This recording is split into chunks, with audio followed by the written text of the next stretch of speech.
जय हिंद, नमस्कार साथियों।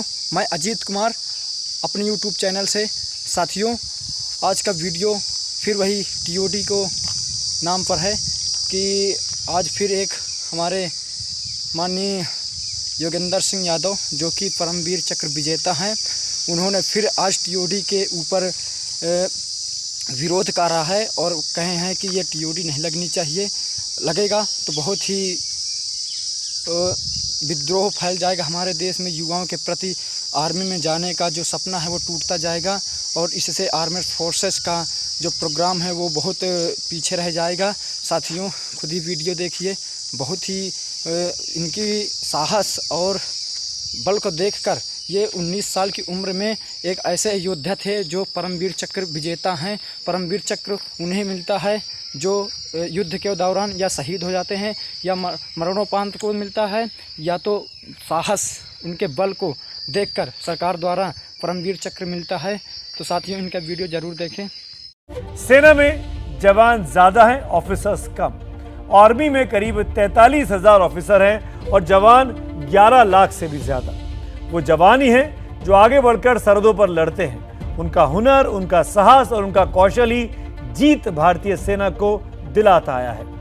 और आपको बता दें कि ये जो अग्निवीर योजना है वो ऐसे ही रंगरूट्स के लिए है, ऐसे ही नौजवानों के लिए है जी जो इसको पूरी तरीके से लागू करते हैं। इन्हीं पर ये लागू होने वाली है और इसीलिए हमने तय किया, इसी मुद्दे पर बात करते हैं एक ऐसे चेहरे से, एक ऐसे व्यक्तित्व से जो युद्ध में वीरता के लिए भारतीय सेना का जो उच्चतम सम्मान है परमवीर चक्र, उससे नवाजे गए हैं। मैं बात कर रहा हूं ऑनररी कैप्टन योगेंद्र यादव की।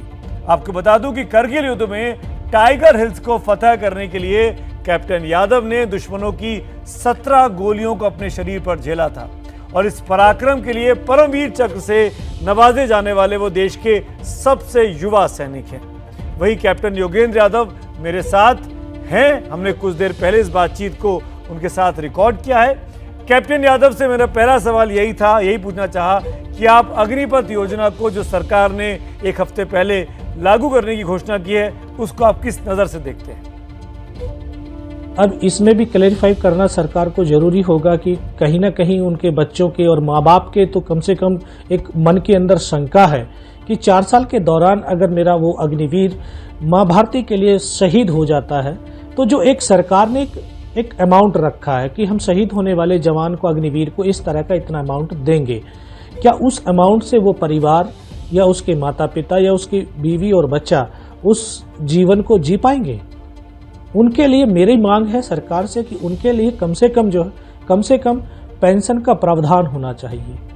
दूसरी एक और मेरी जो है सरकार से और एक और प्रार्थना है, उनको मांग है कि लड़ाई लड़ेगा जवान, जब जाएगा उसमें जोश है, जुनून है, माँ भारती के लिए अपने आप को समर्पण की भावना है, तभी तो वो सेना के अंदर, चाहे वो 2 साल या 3 साल या 4 साल के लिए आ रहा है, लेकिन उसके अंदर देशभक्ति और राष्ट्र प्रेम भरा हुआ है।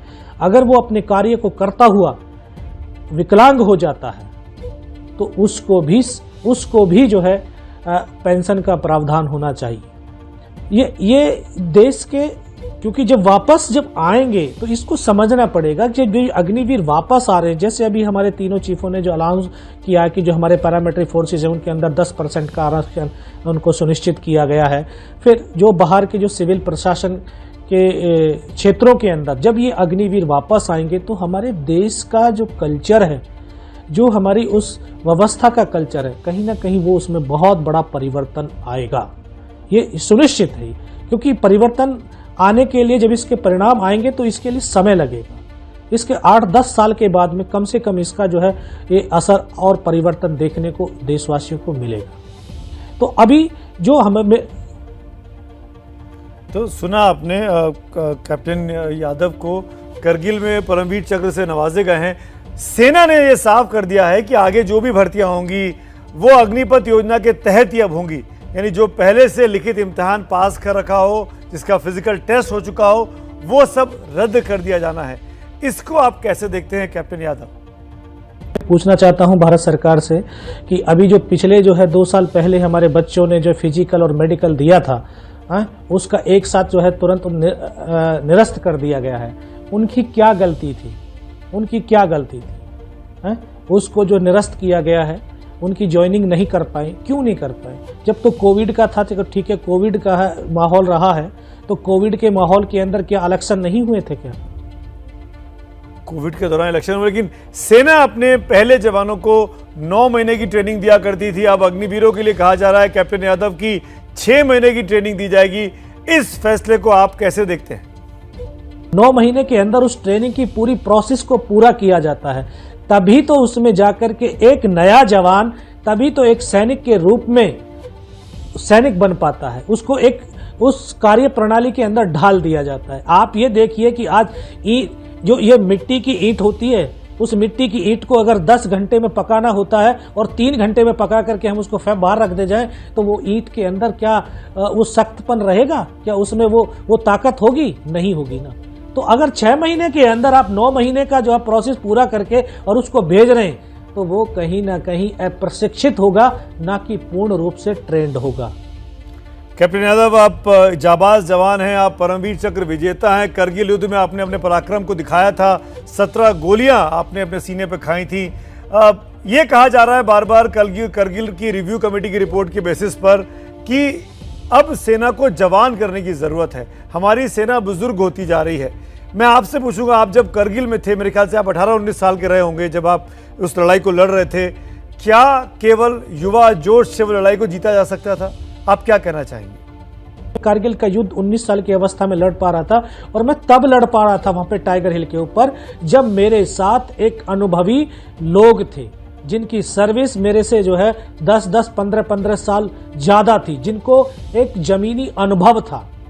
जब जमीनी अनुभव होता है, तब वो जो जोश है, वो जोश और अनुभव दोनों का समावेश होकर के तब हम लक्ष्य की प्राप्ति कर सकते हैं। आपने कहा कि कुछ सालों के बाद इस योजना का लाभ दिखाई देगा, लेकिन आखिर में अगर मैं आपसे पूछूं कैप्टन यादव, परमवीर चक्र विजेता, मेरा गर्व है कि मैं आपसे, मेरे लिए बड़ी गर्व की बात है कि मैं आपसे बात कर पा रहा हूं। आखिर इस योजना का, अग्निवीर अग्निपतियों योजना है, इसका लब्बो-लुआब आप कैसे देखते हैं? जिस तरह से मैंने आपको बयान किया है कि अगर हमारी पहले डिफिशिएंसी पूरी हो और इस तरह की योजना दोबारा जब लागू की जाए, तो ये देश के लिए एक बहुत बड़ी गेम चेंजर साबित हो सकती है। लेकिन इसके अंदर ये चीजें होंगी, तब ये गेम चेंजर होगी, नहीं तो अन्यथा ये हमारे राष्ट्र की सुरक्षा के साथ कहीं ना कहीं कमजोरी साबित हो। तो कुल मिलाकर कैप्टन यादव ये साफ तौर पर कह रहे हैं, बहुत बहुत शुक्रिया आपका कैप्टन यादव हमसे बात करने के लिए, कि जो डिफिशियंसी है, यानी जो सेना में रिक्त पद हैं, पहले उनको भर दिया जाए, उसके बाद इस योजना को लागू किया जाए। और मैं ये बात इसलिए इंपॉर्टेंस देता हूं इस बात, क्योंकि कैप्टन यादव उन्हीं जवानों में से हैं जो आगे जाके फ्रंट पर लड़ते हैं, जिनके लिए ये अग्निवीर योजना बनाई गई है, जिनके फायदे के लिए। और वो खुद कह रहे हैं कि इस योजना का फायदा होगा, लेकिन पहले हमको रिक्त पद भरने होंगे, और 8-10 साल के बाद, उसके बाद जब इस योजना को लागू करेंगे, उसके 10 साल के बाद इस योजना का फायदा दिखाई दे सकता है।